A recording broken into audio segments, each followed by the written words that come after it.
Good evening and welcome to this week's edition of Behind the Headlines. And in this programme tonight we'll be discussing the plight of Armenia and particularly Nagorno-Karabakh, also known by the Armenians affectionately as Artsakh, that a year ago was invaded by Azerbaijani forces, and genocides and massacres took place in this ancient province that belongs to ancient Christian Armenia. But sadly today the international community is quiet and Christians are silent regarding the plight of the Armenian people and the fate of the Armenian nation, to the extent that last weekend we had the Formula One Grand Prix that was hosted in Baku, the capital city of Azerbaijan. And we also see that COP29, the UN conference on climate change, is taking place in Azerbaijan, and we'll be asking, why is the international community ignoring the crimes of Azerbaijan? Reagan, it's good to see you on Behind the Headlines this week, and I can't believe it's a year since the programmes that we covered a year ago facing the invasion by Azerbaijani forces on the Armenians in Nagorno-Karabakh, also as the Armenians like to call it, Artsakh.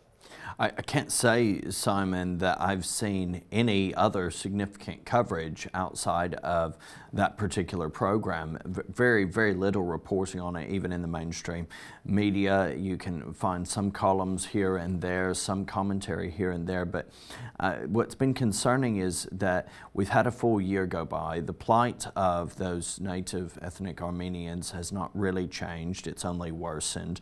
The situation with Azerbaijan has remained much the same. If anything, they've been emboldened in their radicalism and fanaticism, the Islamism that infects so much of that region. And yet here we are continuing to promote and uphold its capital city, Baku, and other places in Azerbaijan as if they're beacons of light to aspire to. We have massive world events. You know, we avoid Moscow, we avoid certain events, big sort of flagship events like a Formula One race in Russia. That's completely off the cards. Russian athletes are not able to compete in the Olympics in an openly Russian way, and yet here we are. We have Azerbaijan gets a free pass, even though its human rights record is arguably significantly worse than Russia's. If one doesn't want to go that far, certainly on a parity with Russia. And yet here we are hosting Formula One in Baku. We're going to be hosting COP29 there as well, that massive paragon of climate change decision making. And Baku, as the Azeri regime, gets a free pass. Yeah, and it's all virtual signaling. I mean, the fact is that Azerbaijan, for example, 90% of its exports are in oil and gas, which are fossil it gets fuels. from Russia. And we're seeing as well that it is now an important supplier of natural gas to the European Union. But what Azerbaijan is doing is actually buying Russian oil that's sanctioned, importing it to Azerbaijan, and they're making a profit and then selling it on to Europe. So even the sanctions is all hypocritical. It's all smoke and mirrors. It's virtual signaling. And why would you allow COP29, the UN's festival on climate change, to take place in Baku when they have no intention of investing in renewable or green energy, because 90% of their income comes from oil and gas? But we're really talking about the plight of the Armenian people a year ago.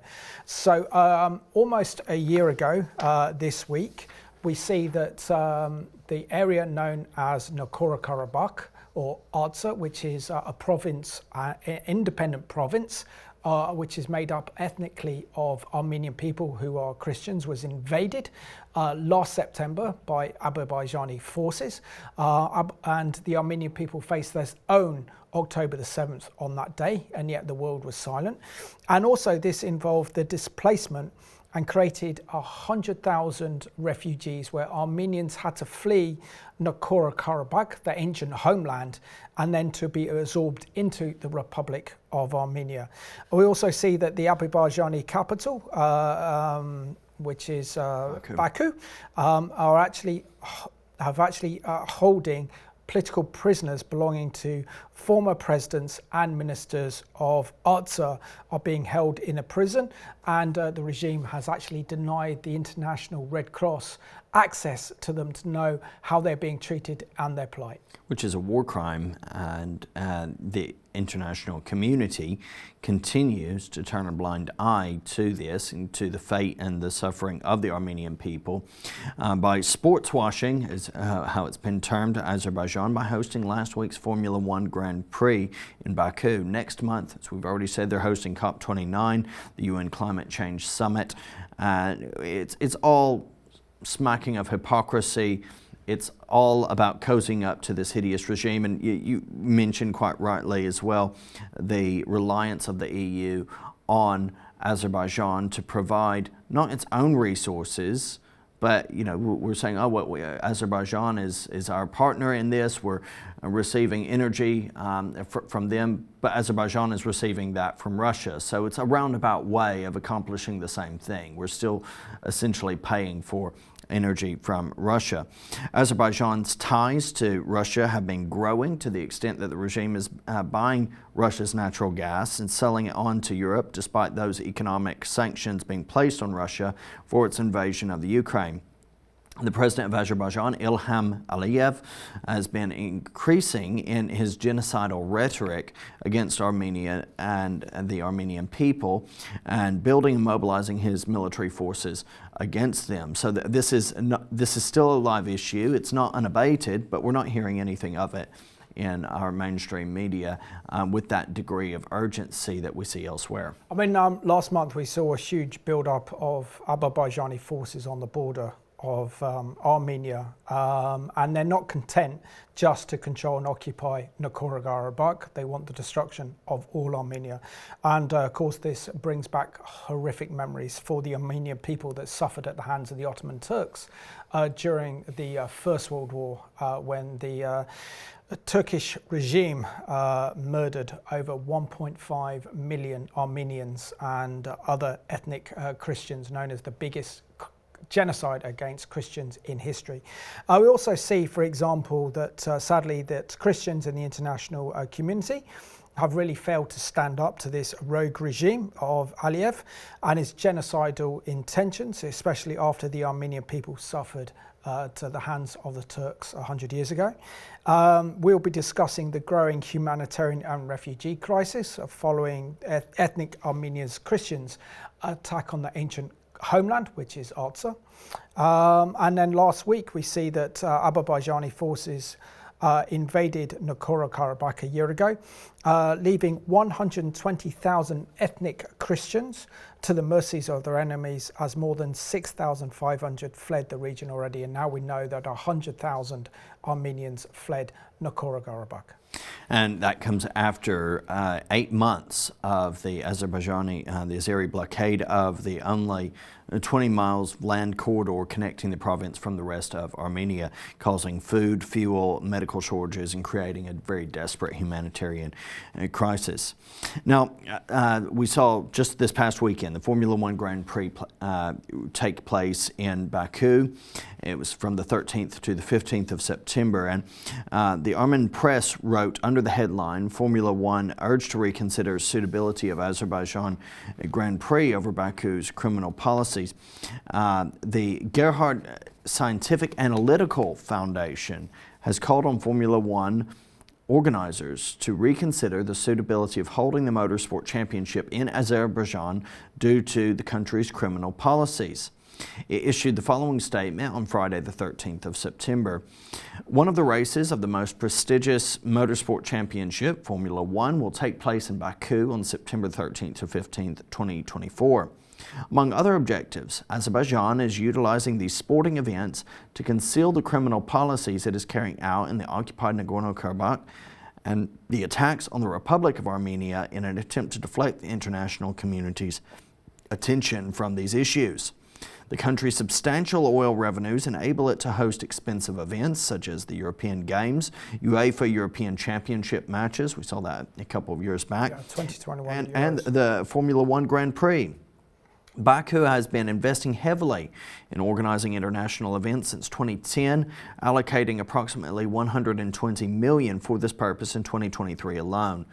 Unofficial reports suggesting Baku paid $34 million in 2016 and $57 million in 2023 for the right to host a Formula One Grand Prix. And this is where I think Azerbaijan is trying to improve its kind of public relations, putting on these massive sporting events. And I remember also in the Euros 2020 that was then delayed until 2021, and we know that Wales played in Baku, for example, and it was one of the stadiums for the Euros of 2020. So we know that that attracted a kind of global audience. Hosting Formula One also attracts a global audience as well.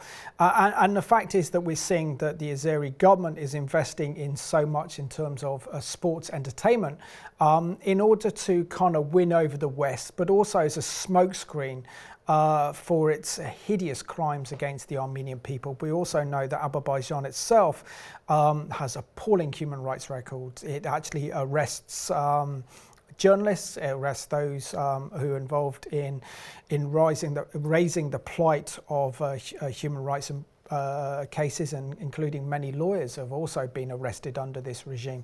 So there is no freedom of press under this regime. It's a totalitarian Islamist regime that is only out for their own invested interests and ambitions, but sadly using sport as a kind of to whitewash their crimes, to attract the international community, to put Azerbaijan on the world map, is pretty disgraceful, and I think the international community should see through that. Now, the Gerhard Foundation, as part of its statement, would go on to say that notably the Formula One racetrack is located in the central avenues of Baku. In close proximity to the track lies the notorious Military Trophy Park, a symbol of animosity and hatred towards Armenia and Armenians. The park exhibits military equipment seized during the 2020 war, as well as the blood-stained helmets of Armenian soldiers and mannequins representing Armenian soldiers.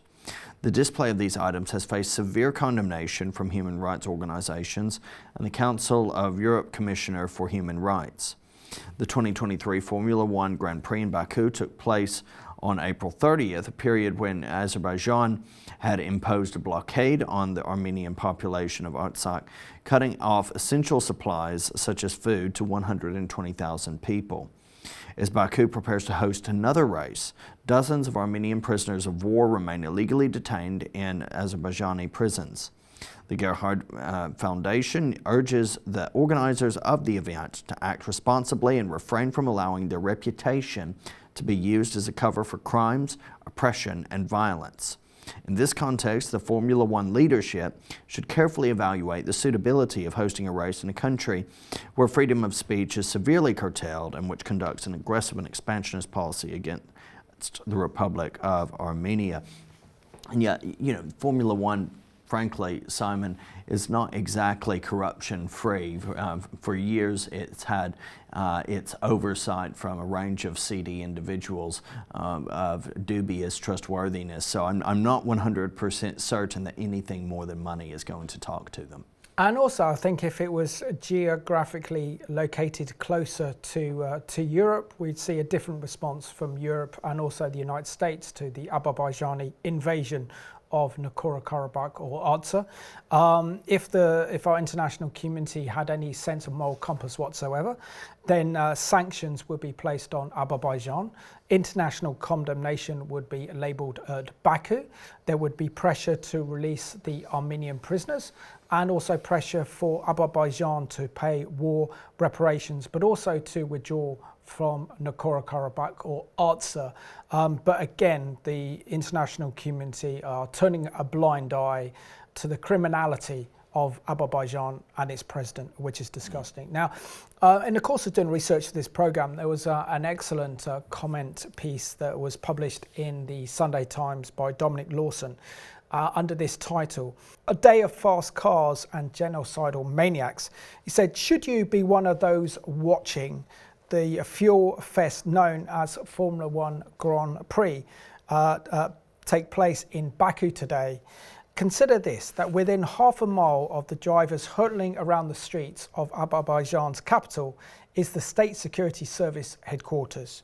And lavishing in its cells are among many other political prisoners, several who were ministers of the former Armenian government of Nagorno-Karabakh, now unlawfully held hostage after being captured last year when Azerbaijan invaded the disputed territory. At least that is what it is thought that these Armenian leaders, including 3 former presidents of Nagorno-Karabakh, are. No one has been allowed to see them, not even the International Committee of the Red Cross. It says that the reporters highlight that Greg Mafali, head of Liberty Media, which owns Formula One business, has criticised the holding of one of its races there, but said that such events were in places like Baku because they had paid large sums of money for the privilege. And he describes this as nothing more than sports washing. And it's basically saying, oh, corruption, okay, great, you can buy a place. If you have enough money, it doesn't matter who you are, it doesn't matter what you are. But it is a double standard because we know that Russia does not have that same privilege itself. It's widespread condemnation, and rightly so. There's no sense of attraction to hosting a massive sporting event in Russia at the moment. However, we can't forget that Russia has had this animosity in relation to Ukraine since 2014, and there were large-scale events, even the World Cup being held, the Olympics being held. We continue to see all sorts of places that have incredibly horrifying human rights records. Look at Qatar, for example, which is the spiritual centre for the Muslim Brotherhood. The Qataris support Hamas, and of course Hamas committed the worst atrocities against Israel in living memory on October the 7th. It's all about the money. And yet Qatar was able to host the 2022 World Cup. So it does go to show whether our sporting bodies, our international community are certainly turning a blind eye to genocide. But it's important as we discuss Armenia to give you a kind of brief overview of the history of Armenia. So Armenia is the oldest Christian country in the world that predates the arrival of Islam. And it's in the geographical area known as the Caucasus, which is south of Turkey. In the 14th century, it was invaded by the Ottoman Turks, and eastern Armenia was then annexed by the Russians in the 19th century. The Armenian people have already suffered a genocide at the hands of the Ottoman Turks, also the Young Turks, during the First World War, where over 1.5 million were ethnically cleansed.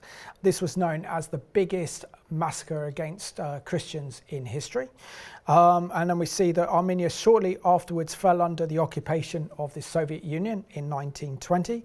Only for it to gain its independence on September the 23rd, 1991. The enclave of Artsakh, that has always had a population majority of 95% Armenian Christians living there for millennia, with ancient Christian churches spread across the area. And in 1988, the Azerbaijanis claimed that this was their historical homeland. Now, when Nagorno-Karabakh declared independence, it was attacked by the Azeri forces. The war lasted from 1988 to 1994 and claimed the lives of 30,000 casualties, creating hundreds of thousands of refugees. By 1993, Armenia had taken control of most of the territory. So this is not a new conflict or dispute. This has been ongoing for a little while. They're currently surrounded by hostile Islamic states like Turkey and Azerbaijan. And in September 2020, during the COVID pandemic, Azeri forces again invaded the territory. In December of 2022, 120,000 Armenians were then cut off from mainland Armenia. It caused a humanitarian crisis by Azerbaijan, blocking off the only land corridor to Armenia. It's a tragic timeline that we have there, where we see consistently oppression of the Armenian people, consistent also ignoring of the plight that many Armenians have experienced over the years, and that seems to continue to this day. So let's have a look at this report from our friends at CBN that took place a year ago when Azerbaijani forces invaded Nagorno-Karabakh. Videos and images showing thousands of ethnic Armenians trying to flee Nagorno-Karabakh have shocked human rights activists. This is a recipe for mass atrocities. Joel Veldkamp of Christian Solidarity International fears the worst is yet to come for the people living in the landlocked region between Armenia and Azerbaijan. Earlier this week, Azerbaijani forces launched an attack just before an announced truce. Uncertainty still abounds, however. This is being widely reported as a ceasefire. Many journalists, many observers seem to think that this means that the fighting is over, the violence is over, the danger is over. That is not true at all. This is the most dangerous moment right now. Veldkamp believes abuse, chaos, and violence against the Armenians will continue now that they've basically surrendered. The government of the Republic of Artsakh surrendered to the invading forces of Azerbaijan. They agreed to disband all of their self-defense forces, to lay down their weapons, and to hold negotiations on quote-unquote reintegration into Azerbaijan. Veldkamp's main concern is for the 120,000 occupied Armenians still trapped inside Nagorno-Karabakh. There has been no electricity for most of the population of Nagorno-Karabakh for 43 hours now. That means that people have not been able to charge their cell phones or their computers. People aren't able to communicate about what's happening to them. Azerbaijani troops have occupied the country. They control most of the main roads. There are many, many villages that are cut off from the rest of Nagorno-Karabakh. For decades, deadly battles have raged between Armenians and Azerbaijanis over the territory. Last December's blockade reignited those tensions, cutting off residents from food, medicine, and other essential resources. This is an area of Armenia, Nagorno-Karabakh, that has been contested for many years, largely because when the Soviet Union took over Armenia, it carved it up with Azerbaijan and many of the other countries in strange ways. So there's a little area of Armenia. It has historically been filled with Armenians, Armenian cultures, the Christian faith. Azerbaijan attacked the region 3 years ago, trying to take it over. Curry sees these latest efforts as an attempt to finish that quest. They're intensifying this and trying to push out all of the ethnic Armenians and Christians within this region. Experts now fear Armenia, one of Christianity's oldest communities, could face a second genocide if the international community doesn't act fast. How could we be so far away from our brothers and sisters? How can we be so ignorant about the first Christian nation, about the first nation in the 20th century to experience a real genocide? What is wrong with us? Veldkamp is encouraging Christians worldwide to pray and call on Western leaders to intervene and save Armenian lives. Billy Hollowell, CBN News. And this week's special guest on Behind the Headlines is joining us all the way from Brussels. Her name is Serena Abrahamian, and she is the Communications Director for the European Armenian Federation for Justice and Democracy based in Brussels. So, Serena, warm welcome to Behind the Headlines, and thank you so much for joining us today. Thank you for having me. Thank you. And Serena, can you share with us what you are doing and your organisation, which is the European Armenian Federation for Justice and Democracy based in Brussels, is doing to raise the awareness and the plight of Armenia, particularly those Armenians who are still living in Nagorno-Karabakh, known as Artsakh? Yes, thank you so much, and thank you very much for the question. So, as you already mentioned yourself, we are a grassroots organization, a civil society organization based in Brussels. So we work with different European and Belgian political institutions to advocate for the rights of for the fundamental rights of the indigenous Armenian population of Nagorno-Karabakh, as we Armenians call Artsakh. We sensitize political circles in Europe about the ethnic cleansing that was carried out by Azerbaijan, Azerbaijani ongoing state policy of inciting hatred against Armenians, We also work actually on strengthening the ties between EU and the Republic of Armenia. We are an umbrella organization, and we have different committees across Europe. We represent a significant amount of the Armenian community in Europe. We actually do have a committee in the UK as well, known as the Armenian National Committee of the UK.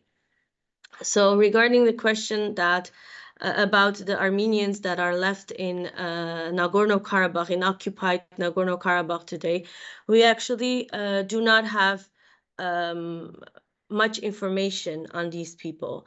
These are unfortunately people that it might be around 10, it might be even less. We actually do not know. There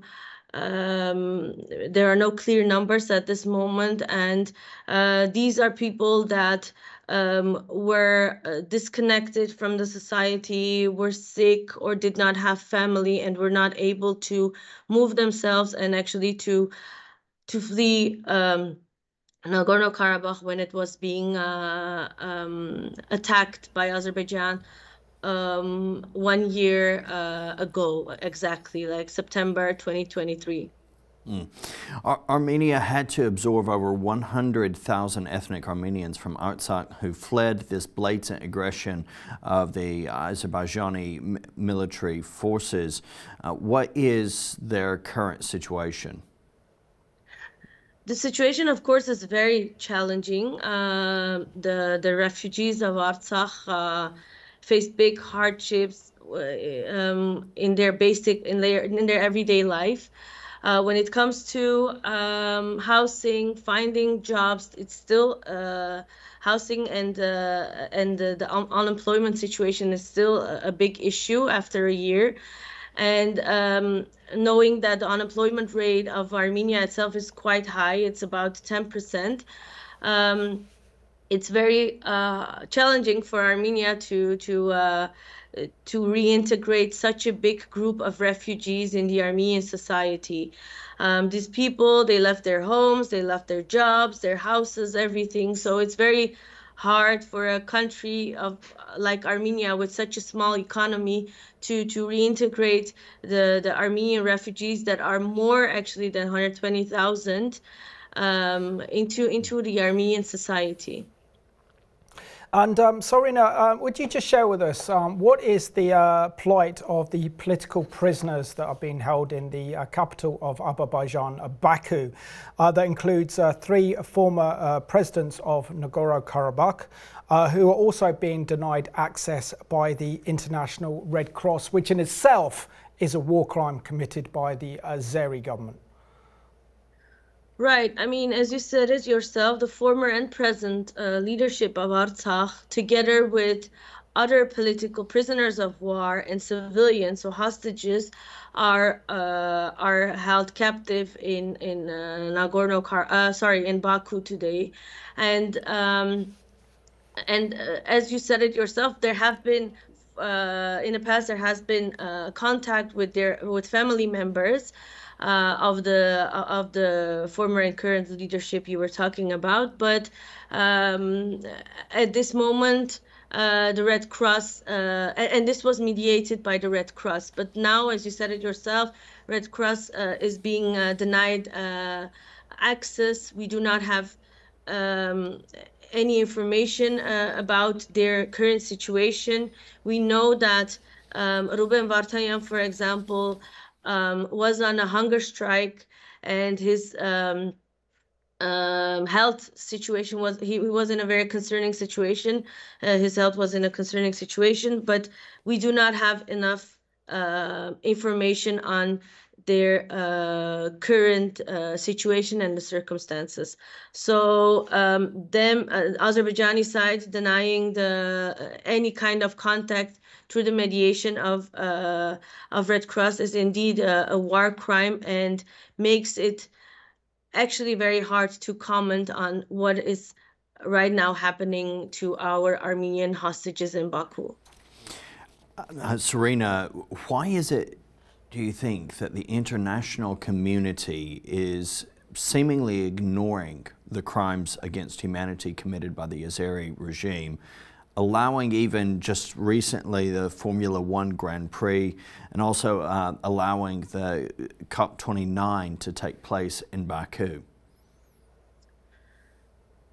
I mean, it's very frustrating. Let's start with that, of course. And having the Formula One Grand Prix, for example, like having such double standards for an organization like the Formula One that had announced that, for instance, that they will not hold any events in Russia, for example, but at the same time they do in Azerbaijan, which, by the way, does have their human rights record is worse than Russia. So Azerbaijan is very good actually at whitewashing and promoting their country, and covering their domestic human rights violations, their hostile attitude towards Armenia. So it is, but at the same time, we have to understand that the region is very geopolitically. It's a very interesting region, and bigger countries like Turkey, like Russia, like Iran, they play a big impact on this conflict, and yeah, as we all know, countries, they seek their own interests, and Azerbaijan is very good at selling its gas. So that therefore they are being able to host an event like COP29. So and what they're doing is they are trying to advocate or promote that they're actually advocates for green energy, for example, or they're the ones that promote peace and stability in the region, and so on and so forth. So it is actually big other interests that geopolitical interests that play a huge role in this conflict. And at the same time, Azerbaijan is very good at whitewashing its own ethnic cleansing policies, its genocidal policies towards Armenia and the Republic of towards Armenians and the Republic of Armenia. And Serena, clearly what's happened to Armenia, what's happened to Nagorno-Karabakh is beyond tragic. But what I'm concerned about most is the silence on behalf of the international community. Even the Christian community is very silent on the plight of the Armenians, particularly knowing that Armenia is the oldest Christian country in the world. It's a nation surrounded by hostile Islamist states such as Turkey, Azerbaijan, and others in that very tough region. Share with us how our viewers can support you and support the brave and courageous people of Armenia, and to really raise awareness on the plight of the sufferings of Armenians at the hands of the Azerbaijani forces and government. Thank you so much. I think this is a very important question. And actually what you are doing today, what you're doing now, is something that is very important. This is a way we can try to inform the public about what is really happening, what is happening to Christian Armenians. And it is not only the people, but it's also the Christian heritage that is now occupied by Azerbaijan. There is around 5,000 religious, cultural heritage, like monuments, 5,000 monuments that are endangered because of Azerbaijan. So, of course, such interviews, informing the public of what is going on in not so very far from Europe, actually, and the neighborhood of Europe, and to get a better understanding on the situation. This is, I think, a very important step, and we are very grateful for you for doing that. And trying to put political pressure is very important. For example, to use the event, to use the COP29 event, for example, to raise the issue of the hostages, to advocate for the release of the Armenian hostages. I think these are very important topics to advocate for, and to inform the public is one of our prior goals today. So, Serena, thank you so much for being this week's special guest on Behind the Headlines. Our prayers are with you and with the Armenian people in your struggle for justice. And we pray that more people become aware of the plight of Armenian, particularly the awful and barbaric invasion of Oscar, also known as Nagorno-Karabakh. So thank you so much for joining us today, and keep up the excellent work that you're doing. Thank you so much for having me. Well, according to the Gatestone Institute, after besieging and starving 120,000 Armenians of the South Caucasus Republic of Artsakh since December of 2022, the Azeri forces launched a full-scale invasion against Artsakh on Wednesday, the 19th of September of 2023, so just a year ago, Simon, subjecting the capital Stepanakert and other cities and villages to intensive fire using heavy artillery and drones. On Wednesday, the 20th of September, Armenian forces were overwhelmed and agreed to disarm. Civilians, including children, are being killed and others seriously injured. Thousands of Armenians have fled their hometowns and villages, becoming homeless. There's no international presence in the region or journalists to confirm if the villages surrounded by Azeri forces are even alive. According to local Armenians, Azerbaijan has blocked access to these villages to hide traces of massacres and other crimes that they are committing against ethnic Armenians. Due to the lack of electricity and internet connectivity, thousands of people cannot find their loved ones in these areas. The Gatestone Institute went on to report Armenian journalists posting the following on X, formerly Twitter. My Facebook feed is full of pictures of missing children since yesterday. Most of them were at school when the Azeri military attacked, so they were separated from their families. The lack of electricity, mobile and internet disruptions complicate the search efforts. It's also believed Azeri forces are committing war crimes by targeting Armenian ambulances, injuring one driver in the Moriarty region, with the forces also targeting the national grid and depriving the entire nation of electricity, adding to the suffering of the Armenian people. Of course, that article was written a year ago, at the height of this conflict, and to be honest, the response of the international community has been absolutely appalling and shocking, considering the plight of the Armenian people. And again, I also believe that there is a correlation between the Azerbaijani invasion of Nagorno-Karabakh or Artsakh and October the 7th, because within the kind of Islamic framework, this would be seen as a victory against the Christians. Let's target the Jews next. So it only came weeks before October the 7th. So I think there is a very strong correlation between the two. But the fact is that Armenia faced its own October the 7th, and the world has been silent. There's no sanctions, there's no condemnation of Azerbaijan or its president. It is deafening, and the silence of the international community is astonishing. Of course, we don't know the plight of the Armenian people still left in Nagorno-Karabakh, living under Azeri occupation. Well, this is some of the history of Azerbaijan and its human rights abuses and oppression. We have a reality that Azerbaijan is what's called a petro-state. It's very much an authoritarian, totalitarian environment. It's not even viewed as a one-party state, as if there's one particular ruling party. There's one particular article, the heat map news reporting under the headline Climate COP29, Baku, Azerbaijan, Petro State Authoritarian. It says it's a one person or one family state.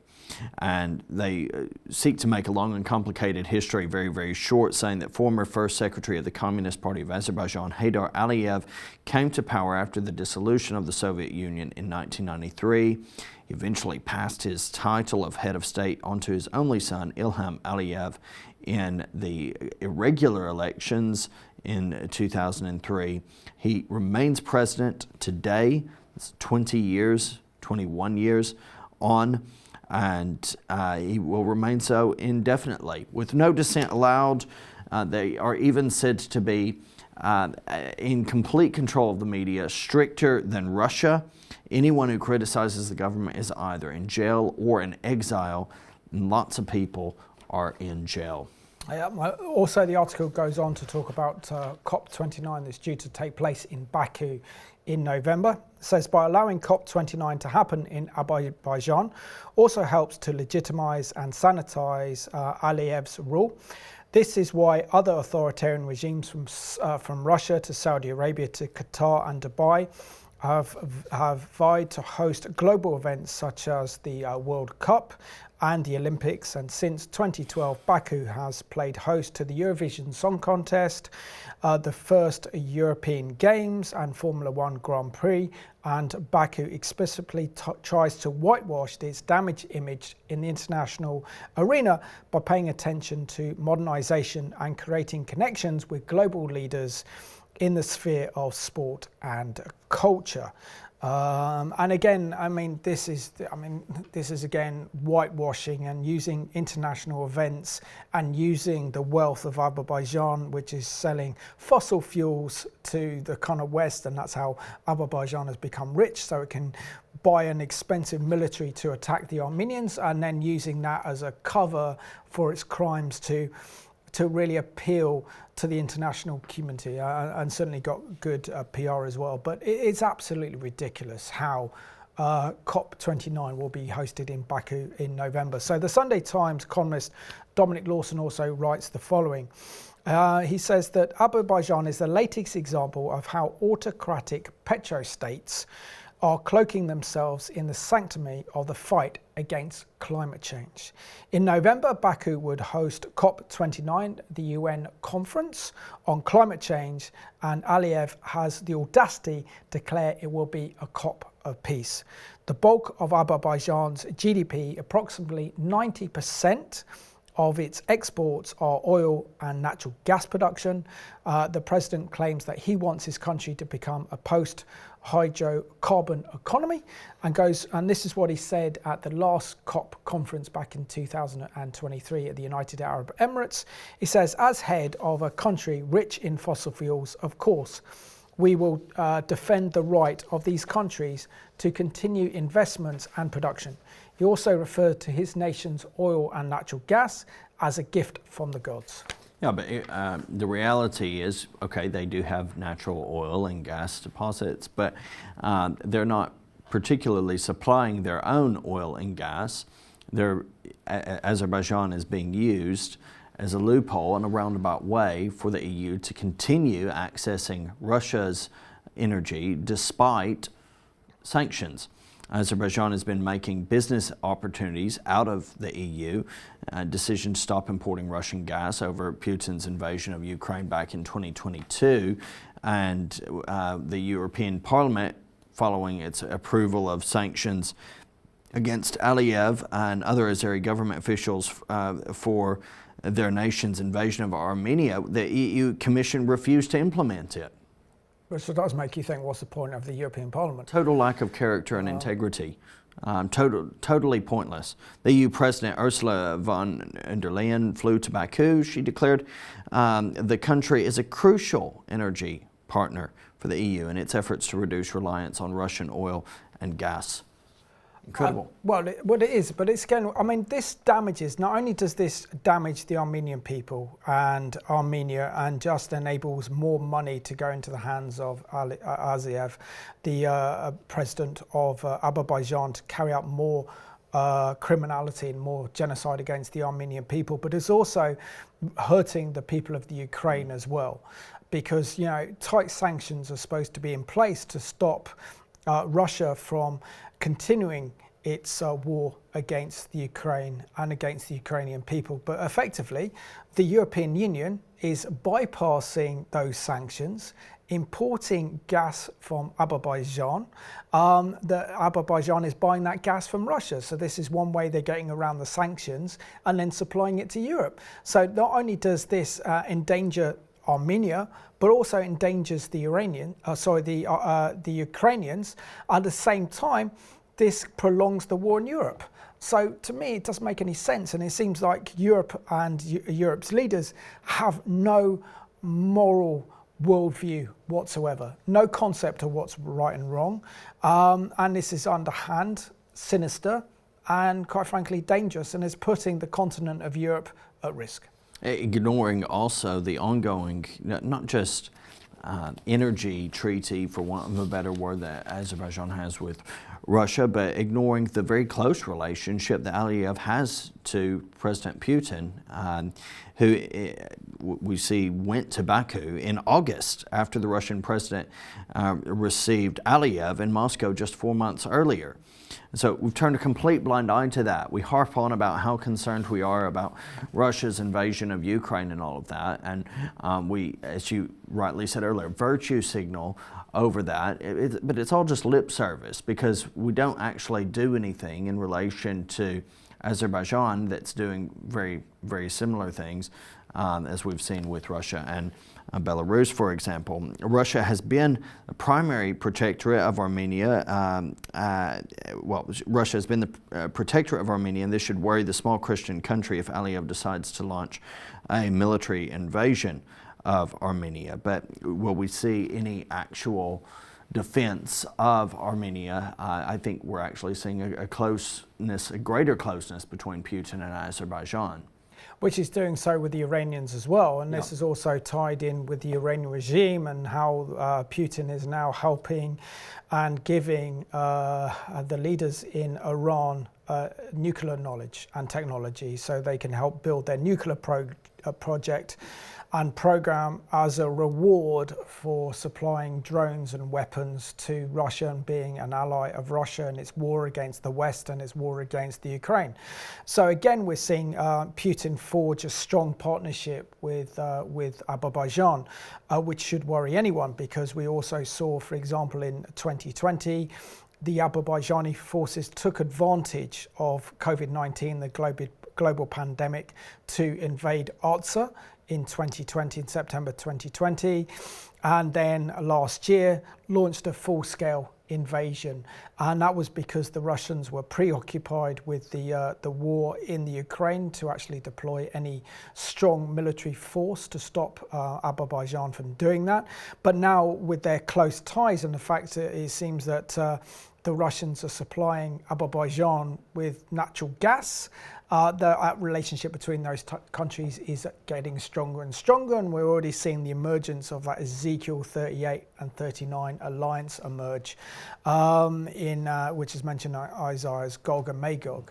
And this should send a kind of warning signals out to the West to say who are our friends and who are our enemies, because it would seem very clear that they're definitely our enemy.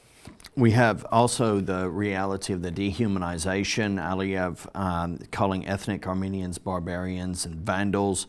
He's said they've been infected by a virus for which they need to be treated. And as part of that, as a commemorative stamp issued by his government portraying a man in a biohazard suit fumigating the area of Nagorno-Karabakh.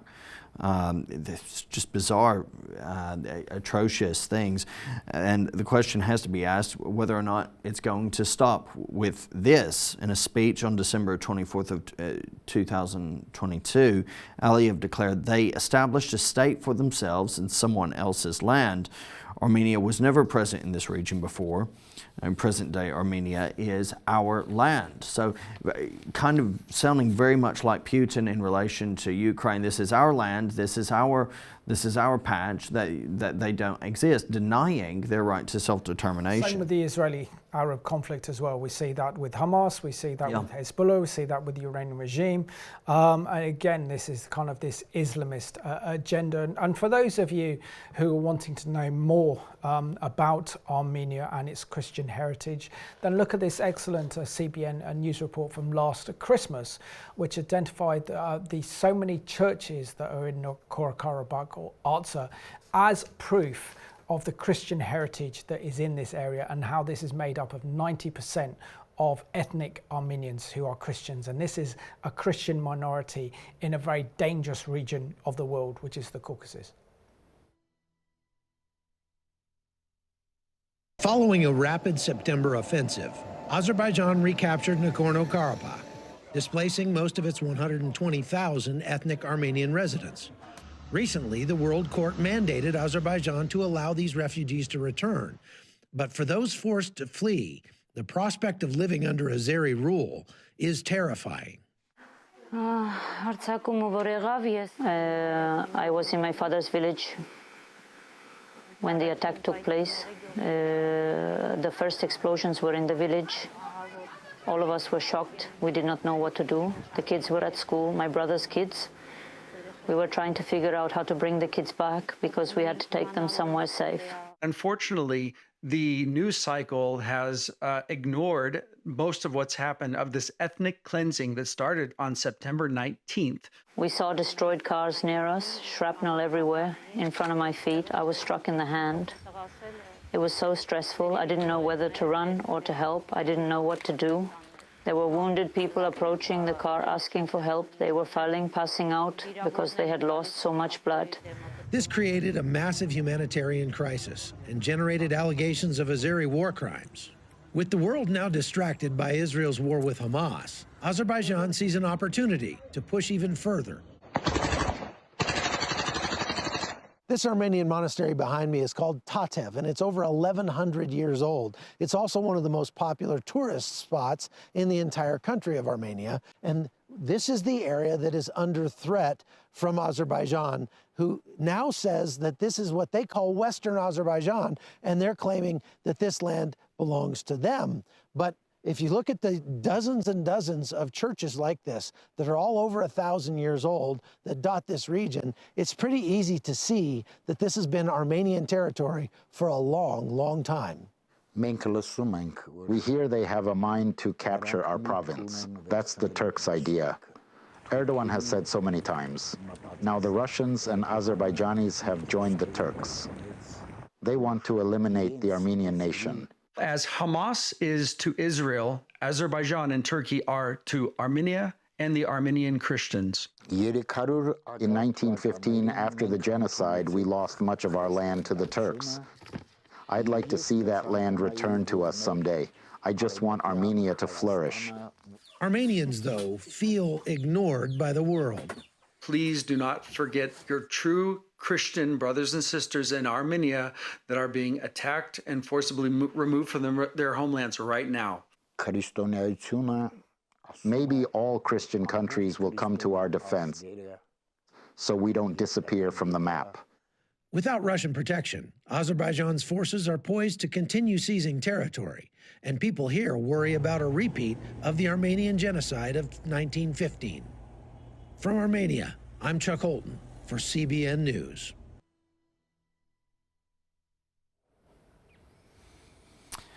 It truly is a very powerful witness to have believers in Jesus continuing to be that light in such dire situations. We need to be fervently praying for the Christian community that's there. You know, the president of Azerbaijan has said that Armenia as a country is of no value. Armenia is a territory artificially created on Azerbaijani lands. And in 2020, he said, "We chase the dogs out of our lands like dogs." And you know, to combat that sort of rhetoric, to be the light and love of Jesus in that scenario is such a powerful thing. Yeah, but there's also a sense of where is the international community, where is a sense of moral compass, where is the kind of justice involved in this.